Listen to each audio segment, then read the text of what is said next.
안녕하십니까. 여러분의 취업과 이직을 도와드리는 리얼 취업 스타 이직입니다. 오늘 채용 절차를 알아보자 시리즈를 한번 기획을 해봤는데요. 채용 절차가 뭔지 한번 알아보는 그런 시간입니다. 채용 절차 뭐 뻔하잖아요. 그죠?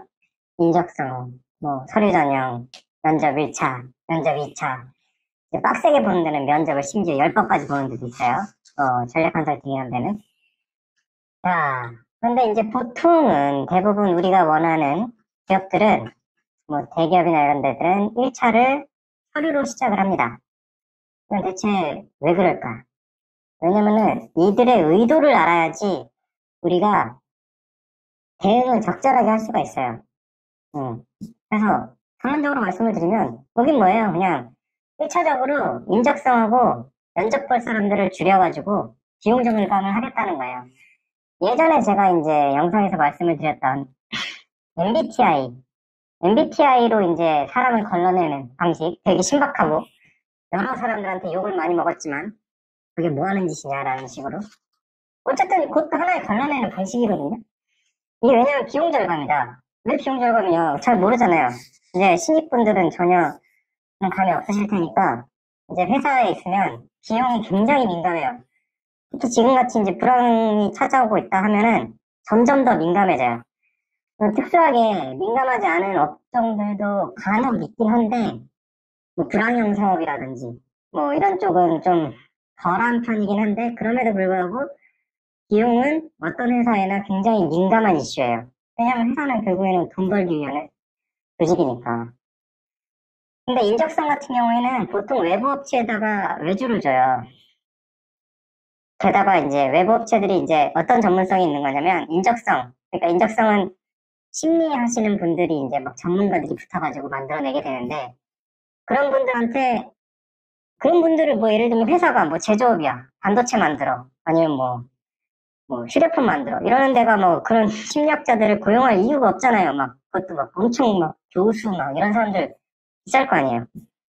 그러니까 외부 업체가 있는 거고, 거기에다 이제 외주를 주는 건데, 인당 가격이 붙습니다. 저는 이제 이거는 예전에 이제 인사팀한테 이제 막 물어보다가 이제 알게 된 건데, 인사팀 형님이랑 좀 친해서, 인당 가격이 붙고 그게 꽤 비싸요, 생각보다. 네. 그래서 한 명 한 명이 다 비용이에요. 그 얘기는 뭐냐면 서류로 걸리지 않고 인적성을 예를 들면 1000명이 지원을 했는데 1000명을 다 인적성을 파악해 버린다. 그러면은 그 회사에다가 돈을 엄청 지불을 해야 돼요. 뭐 예를 들면 정확하게 가격은 잘 모릅니다만 10,000원만 한다고 해도 1000만 원이요. 1000만 원이라고. 그러니까 뭐 걸른 다음에 그러니까 뭐 최종적으로 인적성을 한 데도 있고 아니면은 서류를 통과를 시키고 그 다음에 인적성을 하는 데도 있지만 물론 그거는 이제 인적성을 이제 거르는 채로 한번 더 쓰겠다는 거예요. 그래서 이게 비용을 점점 줄이기 위한 방식이에요. 그거를 최적화를 시키는 거지. 인사팀, 채용팀, 채용하는 사람 입장에서는 예산이 한정되어 있기 때문에 그거에서 최대한 효과를 발휘할 수 있게 짜게 됩니다. 그리고 면접은요. 면접은 돈 안 드는 거 아니에요? 이럴 수 있어요. 면접은 돈 안 드는 거 아니에요? 뭐 어차피 회사에 고용되어 있는 사람들한테 월급은 줄 텐데 면접 돈 안 드는 거죠. 라고 생각하실 수 있는데 면접도 돈이에요. 생각해보세요. 월급을 줬잖아요. 그럼 예를 들면 면접관들이 각각의 뭐 예를 들면 실무팀에 예를 들면이란 말 나 너무 많이 하는 것 같은데 실무팀의 팀장이라고 쳐요. 그러면 실무팀의 팀장이 면접하려고 그 실무팀을 돌리는 게 아니잖아요. 그러면은 그 사람은 원래 하는 일이 있어. 근데 면접하러 가야 되죠, 그죠? 그러면은 그 사람 시간은 안녕, 빠이빠이. 안녕, 사요나라. 그 사람 시간을 사요나라 하는 거예요. 그러니까 면접관들이 좀 예민해 있는 거야, 사실. 네. 그래서 그 인원들의 노동 시간만큼 회사는 돈을 내는 거야. 면접이라는 절차에다가. 이것도 비용이에요. 이거를 최대한 줄이려고 하는 거예요, 회사는. 그러다 보니까 이걸 최대한 걸러내려고 하는 거고, 뭐, 우리가 쉽게 얘기하면은, 연애할 때 가장 잘 걸러내는 게 뭡니까? 우리의 가장, 남자, 여자 다 상관없어. 남자, 여자 다 똑같아. 응? 남자, 여자, 뭐, 성적 취향 이런 거 다 상관없어.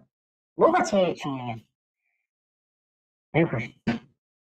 얼굴이 일단 이 1차 관문이잖아요. 제가 이제 되게 충격적으로 들은 얘기 중에 되게 웃긴 얘기 중에 하나가 맞아. 얼굴만 보는 거는 그 적절한 연애의 자세가 아니야. 근데 못생기면 일단 1차 관문을 통과할 수 없어. 이런 말 많이 들어보셨죠? 그죠? 나는 마음을 봐. 그런데 마음을 아는 데는 한 달이 걸려. 얼굴은 바로 알 수 있어. 이런 거. 그죠? 얼굴이 1차 관문이에요. 일단 거기에 통과하기 힘들면 연애는 그 다음으로 진행되기가 쉽지가 않아요. 네, 물론 다른 매력으로 어필하는 경우도 굉장히 많습니다. 그러니까 사람과 사람 간의 관계인 연애는 그럴 수 있지만 조직과 개인과의 관계에서는 최대한 쳐내야 되는 거예요. 그래서 서류 전형에서 가장 눈여겨볼 거는 최근에 한 게 공고의 중요성에 대해서 한번 올렸었는데 유튜브에 공고예요. 서류 전형에서 가장 중요한 건 예를 들면은 공고에다가 전기과 출신을 뽑아요. 아니면은 뭐 전기기사 자격증이 있어야 돼요. 필수가 있고 뭐 우대가 있어요. 필수는 이거 없으면 떨어뜨리겠다는 거야. 그럼에도 불구하고 중견이나 아니면 중소에서는 이게 사람이 너무 지원을 안 하다 보면 필수인데도 불구하고 뽑는 경우가 없지는 않은데 그럼에도 불구하고 필수라고 써놓은 거는 자기들이 그 사람들이 꼭 필요하기 때문이기 때문에 거기에 그 필수라고 써있는 거에 관련된 능력이 없으면 뽑지 않습니다. 특히 안전환경 같은 경우에는 그 자격증이 법적으로 안전환경 자격증 어떤 관련 자격증은 뭐 몇 명을 보유하고 있어야 된다 이런 법이 있어서 사람을 뽑는 경우가 굉장히 많아서 뭐 그런 경우에는 거의 진짜로 필수인 거예요. 네. 그래서 떨어뜨리겠다고 나는 공고를 했으니까 그냥 안 맞으면 그냥 떨어뜨려. 그러니까 그런 데는 넣으면 안 되는 거지. 시간 낭비인 거예요. 그죠? 혹시나 몰라서요. 뭐 어차피 인프루트나 아니면은 잡 땡땡에 어차피 내가 다 써놓은 게 있으니까요. 그냥 갖다 보내면 되는 거라서요. 저의 경험을 말씀을 드리면 이직을 시도를 했을 때 맨 처음엔 저도 그렇게 했어요. 잡 땡땡 인 땡땡에 써놨어. 진짜 유니버셜하게 나의 경험에 대해서 쫙 써놨어. 그거를 가지고 매번 쓰기 귀찮잖아요. 그러니까 그냥 공부에다가 막 그냥 넣은 거야. 그냥 그거 가지고 뻥안 치고 하나도 안 빼놓고 다 떨어졌어요. 그때 제가 당시 짬밥이 한 6, 7년 정도 됐을 텐데 다 떨어졌어요. 그 다음에 이제 저도 엄청 배웠거든요.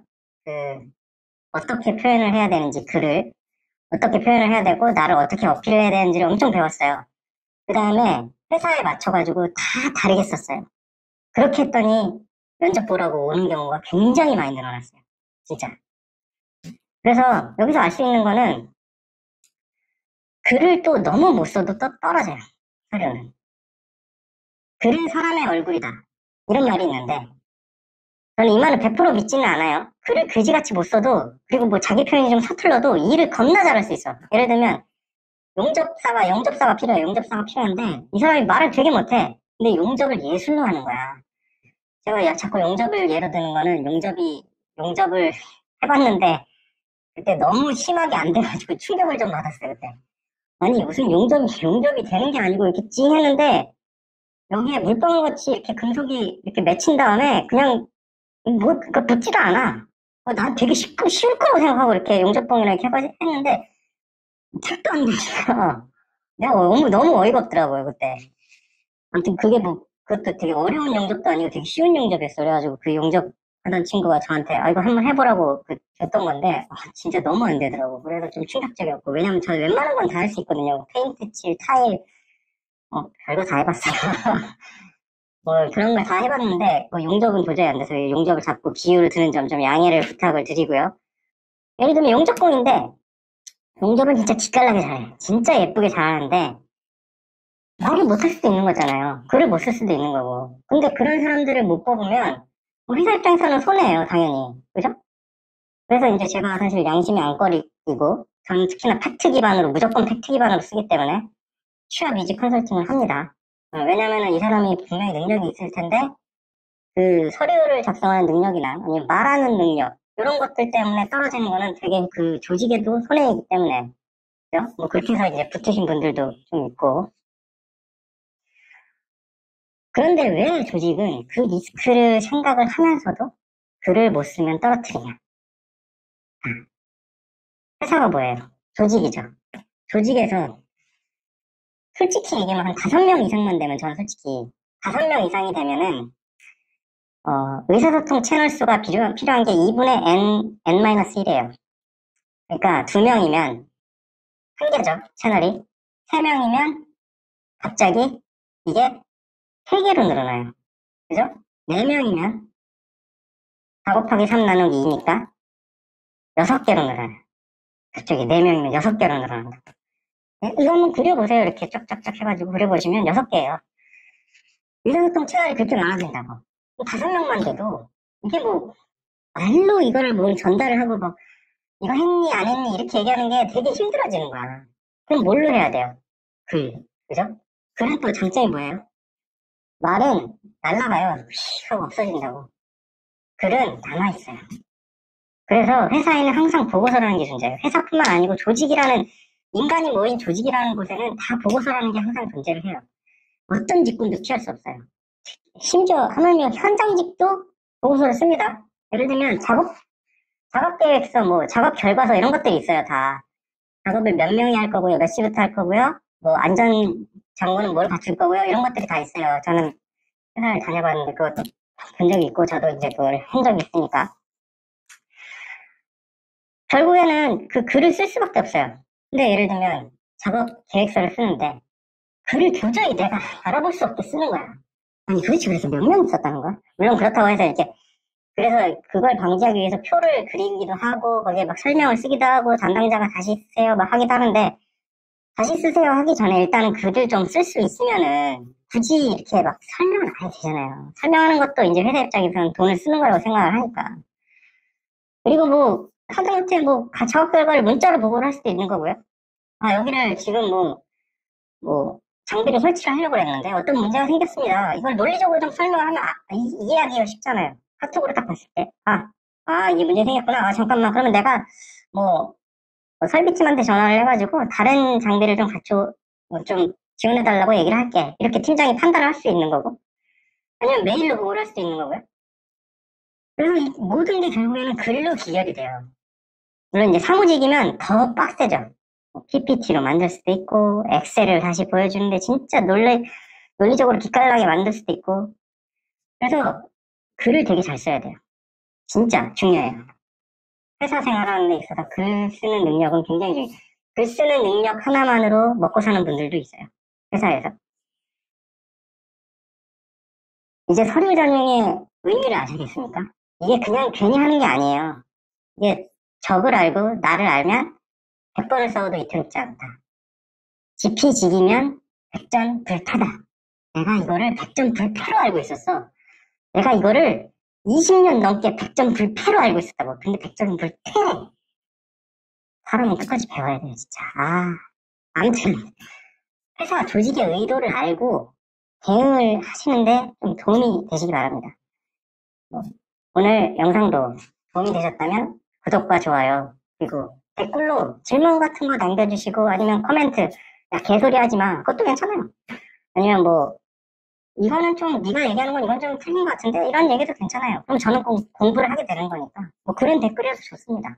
아니면 뭐 잘 들었습니다, 아니면 뭐 질문을 하셔도 좋고요. 네.